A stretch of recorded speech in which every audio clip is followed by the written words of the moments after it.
വരാൻ വഴിയില്ലല്ലോ.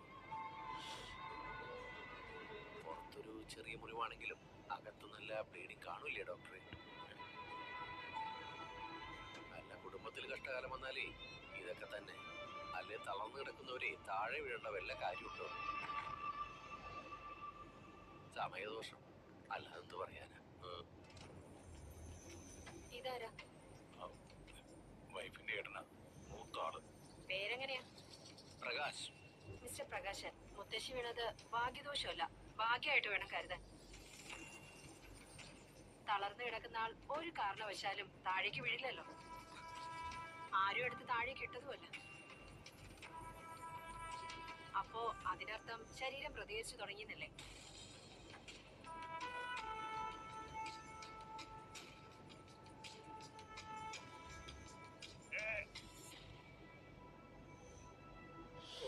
സന്തോഷമായി. ഞങ്ങൾ എന്താ ഡോക്ടറെ ഇനി ചെയ്യേണ്ടത്? അലോപ്പതിക്ക് പ്രത്യേകിച്ച് മരുന്നൊന്നുമില്ല. എന്തെങ്കിലും ആയുർവേദ എണ്ണയോ തൈലമോ മറ്റോ ദേഹം മുഴുവൻ തടവുന്നത് നല്ലതായിരിക്കും. ഡോക്ടർ, എനിക്കറിയാം തൈലമിട്ട് മസാജ് ചെയ്യാൻ. ഞാൻ ചെയ്തോളാം. ഇതെല്ലാം അറിയാവുന്ന ആള് വീട്ടിൽ തന്നെ ഉണ്ടല്ലോ. തൈലമിട്ട് തടവുന്നതൊക്കെ പകല് വേണം ചെയ്യാൻ. വളരെ സാവധാനം. അങ്ങനെ ചെയ്യാൻ ഡോക്ടർ.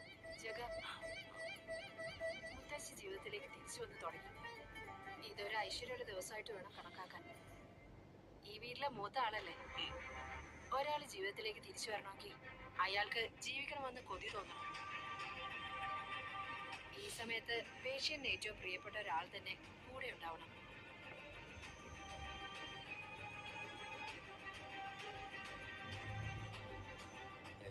എന്നാലേ ജീവിതത്തിനൊരു ഇൻസ്പിറേഷൻ ഉണ്ടാവും.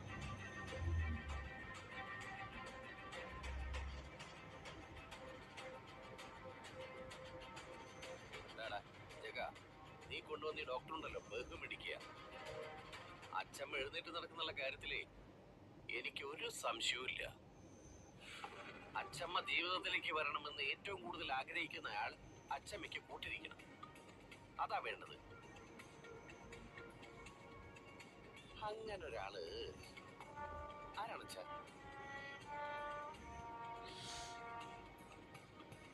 ഏതായാലും അച്ഛനല്ല. അച്ഛനേക്കാൾ അച്ഛമ്മയ്ക്ക് കൂടുതൽ ഇഷ്ടം വിനുവിനെയാണ്. അപ്പൊ വിനു കൂട്ടിരിക്കട്ടെ.